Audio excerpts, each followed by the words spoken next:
What's going on, Titans fans? Welcome back into another solo edition of the Morning Glory Show. I see you guys piling into the comments. Make sure you do us a couple favors before we get started. Make sure you drop a like on the video below, comment down below, and hit that subscribe button. We're giving away a signed Tajay Spears jersey as soon as we hit that 1,000 subscriber mark. We are getting closer by the day. I think we're about 65 subscribers away. So help us out, earn that. And also check out the merch down below as well. We got that beautiful Chicago Bulls themed hat. We got the mug. We got the shirt. Go check those out. But today, got a shorter show for you, but we haven't been live in a couple weeks, so we want to hop on and just touch base with y'all. And Amar in the comments, solo dolo, that is right. So I shoot off my fire takes. I don't have to have B. Will or Jonathan around today to bring me down. So let's hop into some of these comments from last week. Obviously, Callahan goes off in the presser in regards to the toughness of this team, and then goes on to give a franchise loss in the rushing yards allowed. So wanted to kind of start there today and talk a little bit about that. I think as far as the comments are concerned, I think he said what he needed to say. I don't think it was scripted by any means, but it did seem like he has thought of that a little bit ahead time. And it didn't seem like, I don't know, it seemed like almost an act or a ploy to me.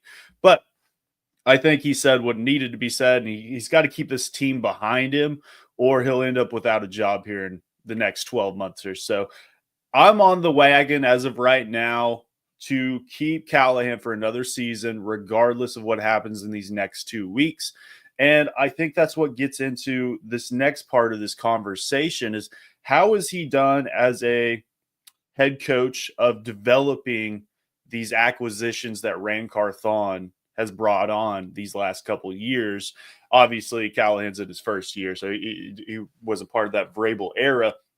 But whenever we just look at this offense and what they've done this season, obviously the Will Levis experiment seems to be done for all intents and purposes, and Mason Rudolph is leading that helm. We didn't actually get to talk about that on the show last week because we were out, but I think, man, I don't know if it's the right decision to sit Will Levis at this point in time, just because this whole season's about finding out what you had in Will. I think we found out what you had, but at the same time, now we're looking at draft position. And if he's not doing enough to win while he was out there, you might as well leave him in there to figure out that next couple weeks. Mason Rudolph might mess up and win you a game. In regards to that, I'm always team cheer for a win, hope for a loss at this point in time of the season. I don't have the ability as a fan to watch these football games and not cheer for good things to happen. It's impossible. I can't hope for Mason Rudolph to throw a pick out there. I just don't understand that. But at the end of the day, if they end up losing and it helps us in the long term, I'm perfectly fine with that. More than happy. So let's look at this roster. Obviously, Derrick Henry goes off to Baltimore, has a great season over there. But this running back room, Tony Pollard, back to his form when he was coming in and spelling Zeke and what earned him actually that job later in his career. He's back to that form. Tajay Spears this last couple of weeks played very well, looking like what he looked like last season. Unfortunate for the injuries that happened throughout this year. But then you look at this wide receiver core, and I think this is a credit to Tyke Tolbert. I think they're actually getting some good coaching in that receiver room, which is why you've seen Nick Westbrook-Akine perform to where he was, and Calvin Ridley get back to what he was doing in Atlanta. And I think these are some acquisitions that you can build upon in the future. Tyler Boyd had a few good games since Rudolph has kind of come in, and that's perfectly fine. I think you definitely need to still add pieces throughout this next player acquisition cycle, having that be through the draft or free agency. You still got to build upon that. Nick Westbrook cannot be your wide receiver 2. I'd be fine as that 3/4. And Nick Westbrook might not even be there next season. Definitely a free agent. So is he going to get paid? That's going to be a big question as we get through these next couple weeks and get into this next offseason. And then you look at this tight end room. Josh Wiley has the touchdown at the end of the game last week, and you love to see that. But Chigakonkwo is the big talk of the town right now.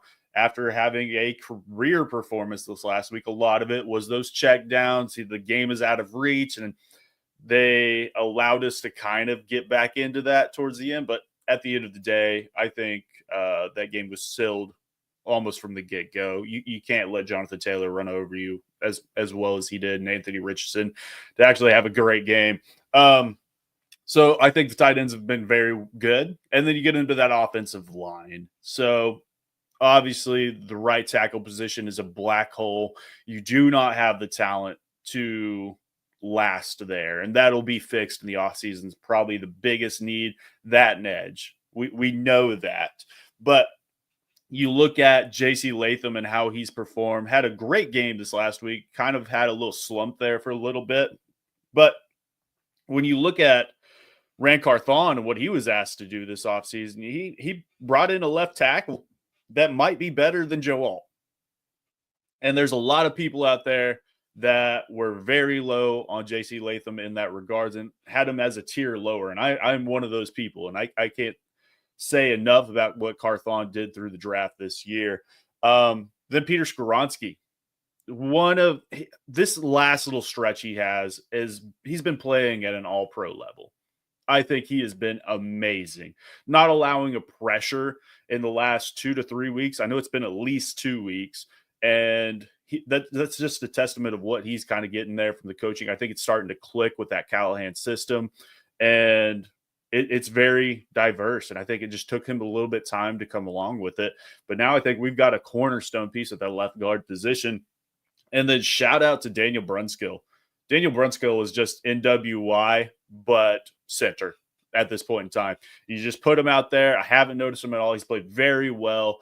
Obviously, Cushenberry out for the season with that long injury road ahead of him with the Achilles tear.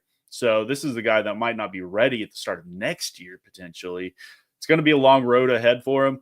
And Brunskill kind of comes in and has allowed that team to still function on the interior. So, again, that's a guy they might have to look at as we progress through this offseason as a potential, not replacement, but at least a guy that can come in and play significant snaps for you if needed. And that's been the Brunskill experience his entire NFL career. And then, and Chef ran in the comments, I think we should sign a guard. And I would 100% agree. Daniel Brunskill, and I mean, he can play right guard for you as well. I don't think he fits well at that spot for Brian Callahan and what he wants there.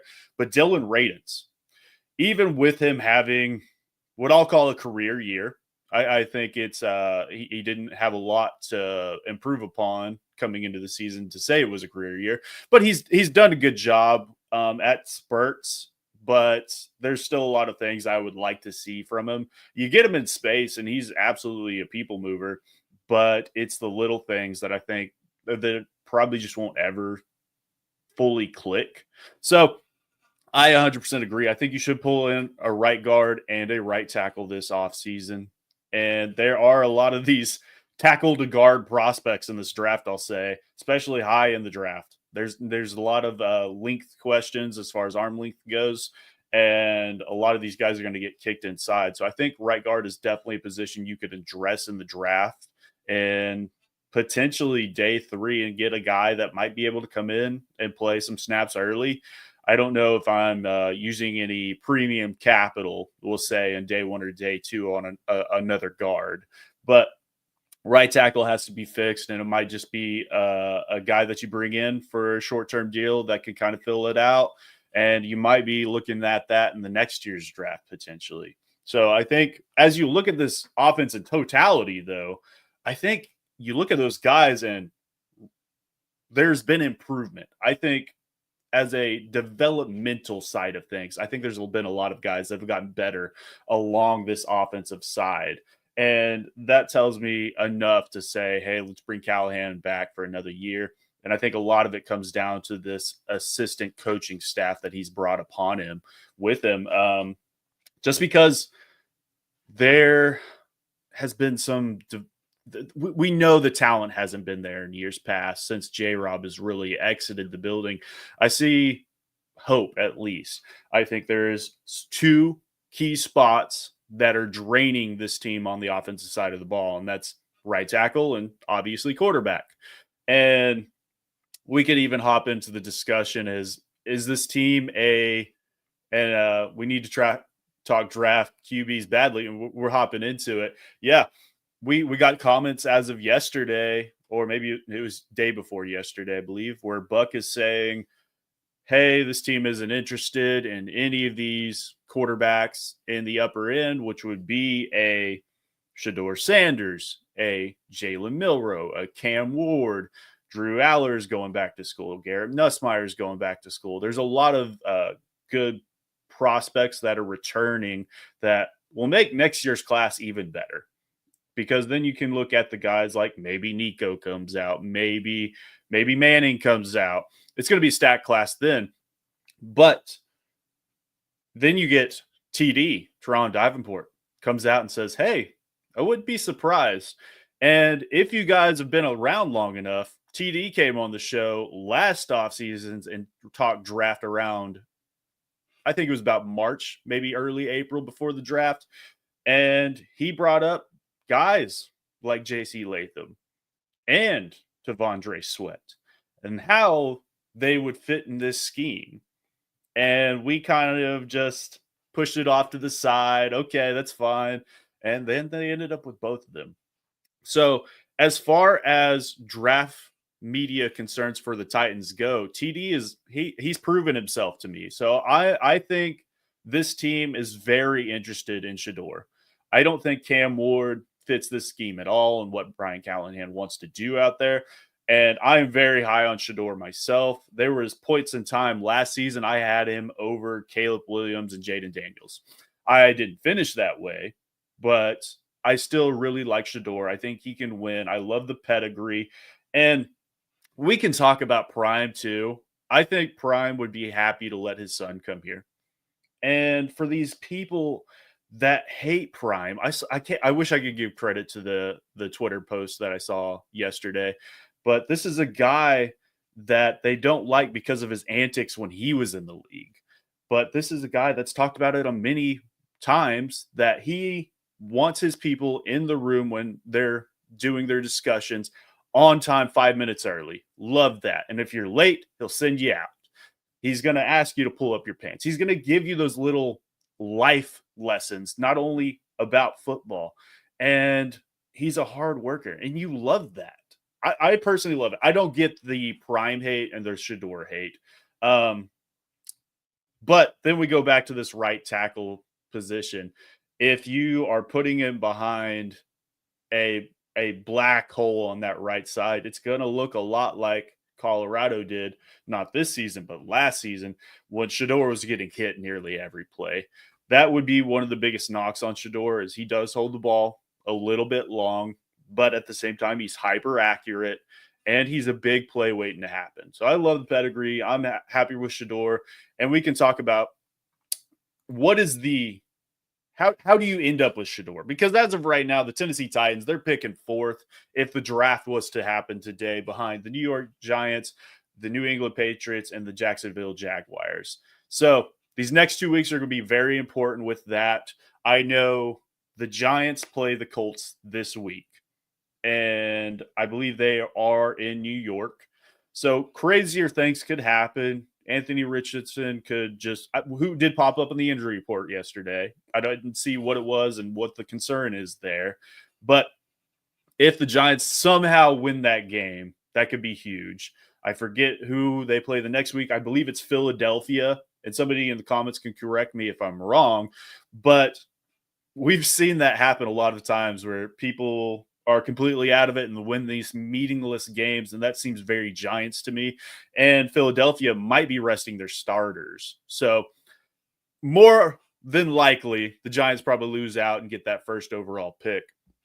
But when we're looking at New England and even Jacksonville to an extent, obviously we play Jacksonville this week, and this is going to be a big game for them. If Jacksonville were to pick ahead of us, they have Trevor Lawrence. They're not drafting a quarterback. They could potentially trade down, and that might be concerning. And then you got New England out there, who I don't recall who they play, but just drafted Drake May in this past draft. They're not going quarterback as well. So that might be a good Travis Hunter position, potentially, who I wouldn't mind taking as well if you don't go quarterback. But there's a realistic possibility Tennessee could end up with Shador. And I would be all here for it. And we talk about it as Titans fans all the time that, oh, national media, they don't pay attention to us. They never give us our credit. Give them somebody worth talking about. Derrick Henry's great, and I loved him, but he's the quietest guy on the field. And that comes back even to the leadership. He's not going to bring up people around him. He's just going to go out there and lead by example.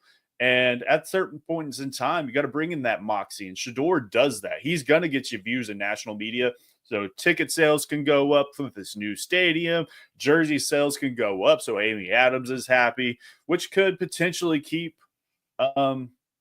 this coaching staff and front office around for a long time to come. So I'm perfectly all in on Shador. If they go some other direction, I'm fine with that too, but you have to come out with a blue chip talent, and it's got to be at a premium position. Edge, obviously, probably. I mean, you could argue it's the worst position on this team right now. Arden Key, he's not going to get the job done, and the comments over this last weekend from Sunday where the Colts player came out and said, you know what, they were already beat out there on the field. They said Jonathan Taylor is going to run for 300 yards, which as a team they did. So he's not wrong there, but those are internal thoughts. You can't say that out loud because that's going to just beat up everybody around you, and that's not a leader thing to do. And I can't confirm or deny that it was Arden Key. That's just who I read it as. But when we hop out back into this team and just how they've developed talent, a lot of us are very high on Denard Wilson.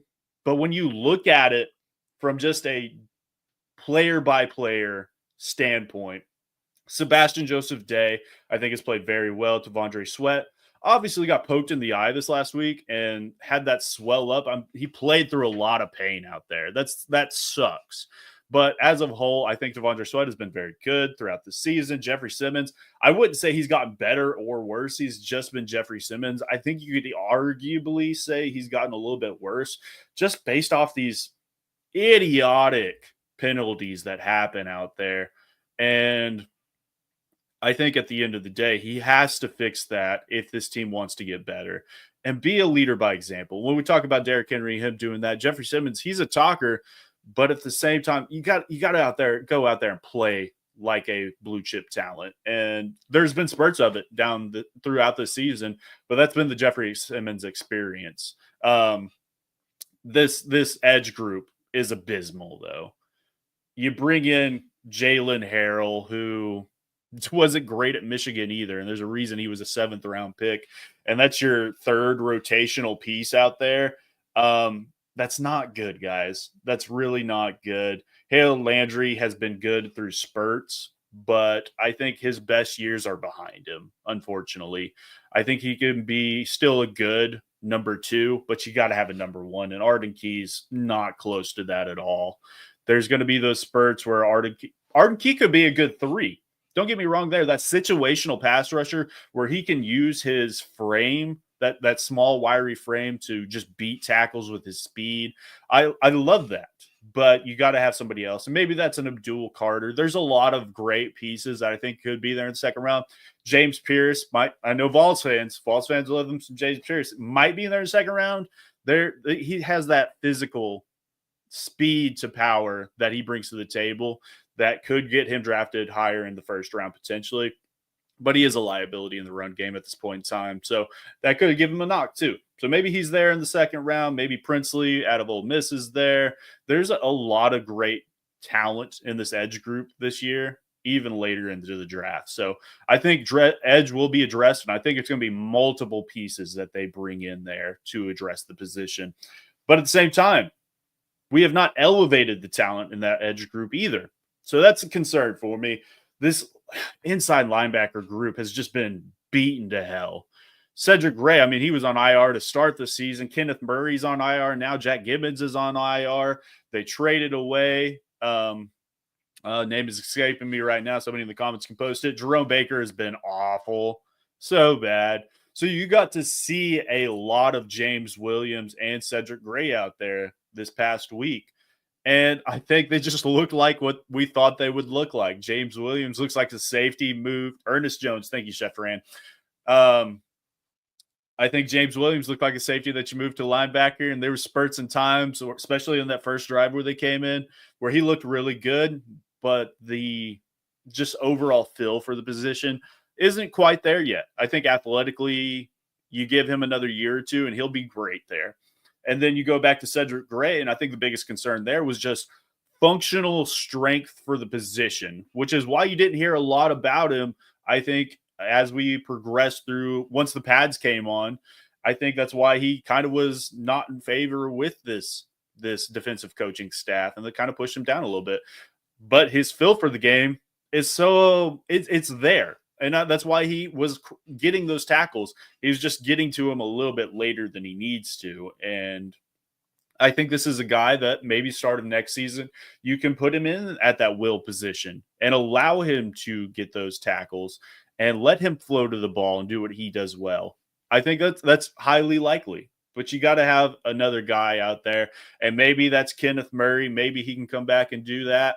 But I think you still got to bring in some more help there, just because after that, I mean, Jack Gibbons, Jerome Baker, these are guys that I don't want out there anymore. And that's fine. And then same with the secondary, as far as especially safety. Amani Hooker had maybe, and yes, David Long getting signed this as of yesterday, day before yesterday. I mean, I know he holds a soft spot in a lot of people's hearts as Titans fans just because of what he did for this franchise. I don't think he's that guy anymore. And there's a reason he was cut. I'll just say that. We'll get to see some of them this week, I'm sure. And we'll get to see some of them the week after that. But at the end of the day, that's not a guy I'm building around for the future.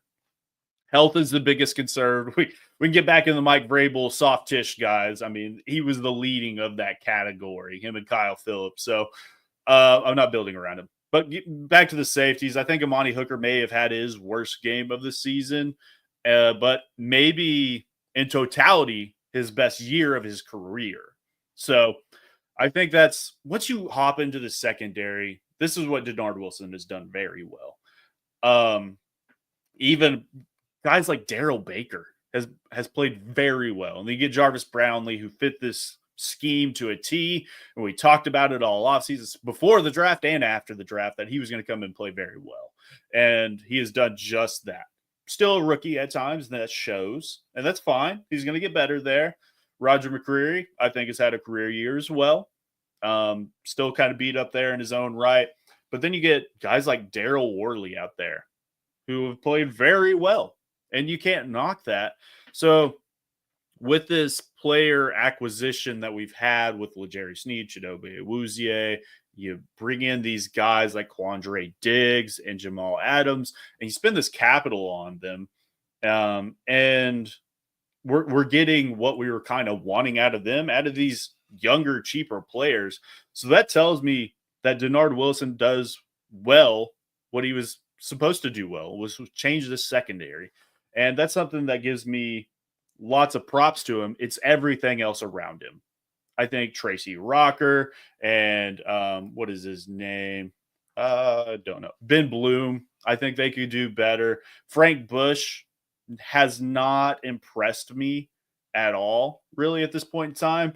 So I think there's some pieces along this defensive coaching staff that could be improved. I don't think they will fire any of these guys. I think the only one you can really anticipate probably being fired this offseason is probably Colt Anderson. And it's all 100% deserved. And we don't have to get into that and don't have to cheer for another guy to lose his employment, but it's got to be better on the special teams. So I think that's probably the biggest part. But if you look at these acquisitions that Randy Carthon has done, I don't think his job is on the hot seat by any means. They preached it all this offseason that it's time to hunt together. And I think we're going to see another year of that throughout this offseason. And we're going to find more pieces that Callahan likes and that Carthon likes. And at the end of the day, I think these are things that you can build upon. They have to do better next year, or I do expect them to be working at a 7-Eleven. So I think adjustments are probably the biggest thing. And I think with it being a young coaching staff, with them being brand new play callers, I think they have learned down this stretch a little bit. But at the same time, I think that's where Denard Wilson needs to get better. He wants to run this scheme, and it's an aggressive scheme, and we can preach about being dogs, discipline, assholes with grit all day, every day, and I love it. But at the same time, if it's not working, you have to change something.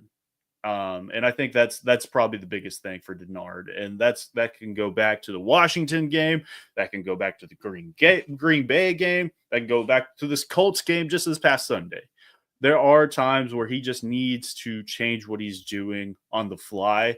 And sometimes the game plan doesn't work. I think Mike Tyson said it best. Everybody's got a game plan until they get punched in the mouth. And we just got to figure out what it's going to happen there. So I think that's huge for him. Is it the right move to move from Will Levis? I don't think so, but you need to kind of evaluate the other talent out there. So I do understand it. It's not the end of the world. Will Levis be on this team next season? I think he will regardless, just because he's going to be a cheap option for a backup and at least have some competition with a rookie or a veteran to come in. I've thought long and hard about this Sam Darnold takes and stuff out there, and I am off that train. I'm not paying Sam Darnold to come here, which he might not even be available. Maybe he still ends up there in the Vikings. And then we can hop into the J.J. McCarthy discussion too. I'm out on that too. I'm out. So I think it's rookie or bust for me mostly. I could see the scenario where they bring in a Justin Fields, who I don't think fits the scheme very well, but I do like the talent, and maybe Callahan can change the scheme to fit him. And that's what good coaches do. So I'd be fine with that. And then getting one of these potentially later quarterbacks, maybe you can look at a Dylan Gabriel, who I think does fit the scheme very well. Obviously the lefty, and he's not going to offer a lot of outside once the play breaks down, but he is sneaky athletic. There's a reason he was out there. Didn't win the Heisman. He made the night, and he is an older prospect, so he does process very well. The accuracy is good most of the time. After watching him in Oklahoma for as many years as I did, that was probably the biggest knock, where there were games where he just didn't have it. And it would be very, very erratic, similar to Will Levis without the arm strength. But understanding timing and how to work through progressions, I think Dylan Gabriel does a good job at that. And you can look at the Jackson Darts of the world. I mean, there's this quarterback class isn't good in totality, but there are some pieces that maybe these are guys that you can come in and have as backups and with a lower end starter for you potentially as they progress.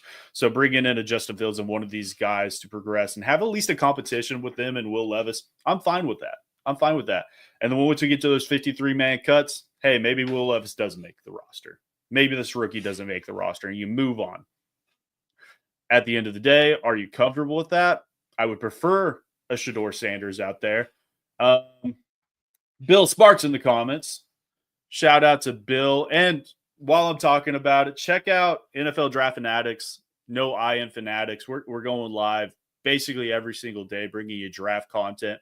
Me and Josh Townsend, we just wrapped up running backs and linebackers. We covered about 40 of them of each position. So go check out those shows. Bill's on the channel every single day. Great draft content. He says, am I crazy for thinking this Titans coaching staff and front office trading up and taking a big swing on Shedeur Sanders or a Cam Ward?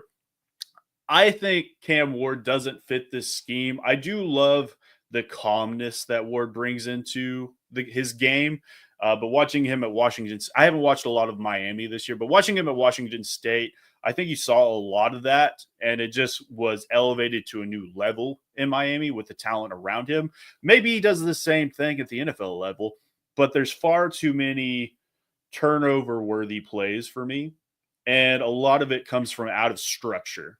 I think the Titans want to run a very tight ship there, so I think Shedeur fits that just more to a T.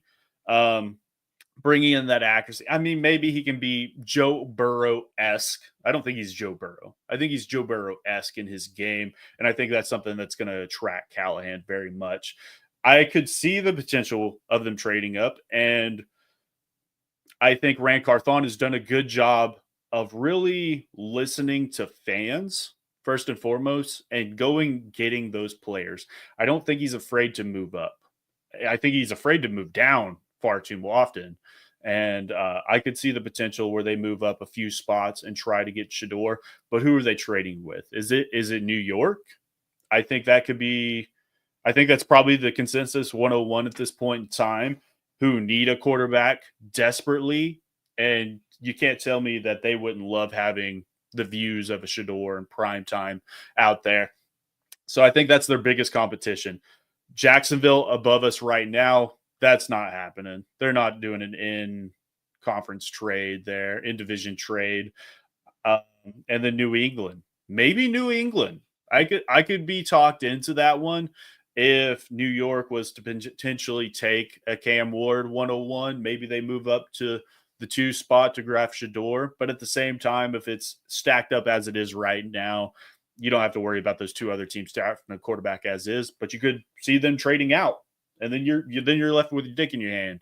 So you wouldn't love to see that.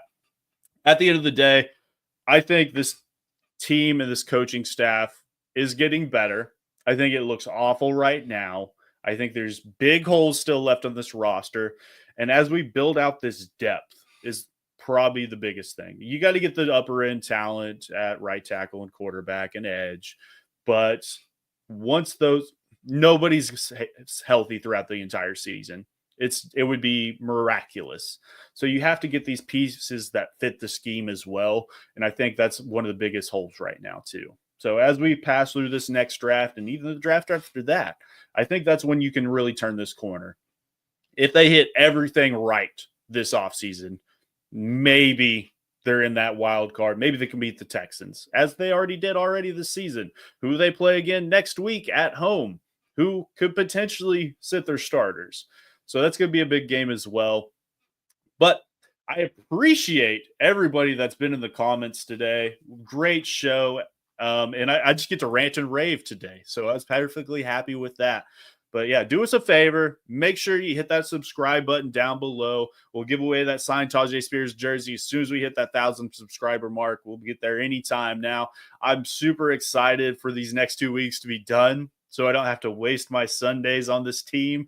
But then I can talk about the draft. I can talk about free agency and how we would turn this team around. And I'm super excited to have you guys a part of that as well. Make sure you go check out Jonathan Miller at Esports Valen on Twitter. Give him a follow. Check out his content. Make sure you follow him on TikTok. And then go check out B-Will, TFTV Sports, I believe. And then, yeah, so go check out B-Will as well. For predictions for this week, I have gave no thought about it at all. We've kind of just ended that part in time. I do think the Titans lose this game. And we know it was a very low-scoring affair last time. I anticipate more of the same. I think there will be more points on the board, though. So I think the Titans lose 20-10. I think Jacksonville and Mac Jones, they do enough. Brian Thomas Jr. coming out and playing like a great wide receiver for him right now. And the development there, I'm looking forward to seeing some of that in L'Jarius Sneed next year. I think it's going to be really exciting. But I appreciate everybody. We will check you guys out next Thursday. Check out draftprofessor.com. Do some mock drafts over there. Give us a shout out to Jim and his team. But we love you guys. Peace.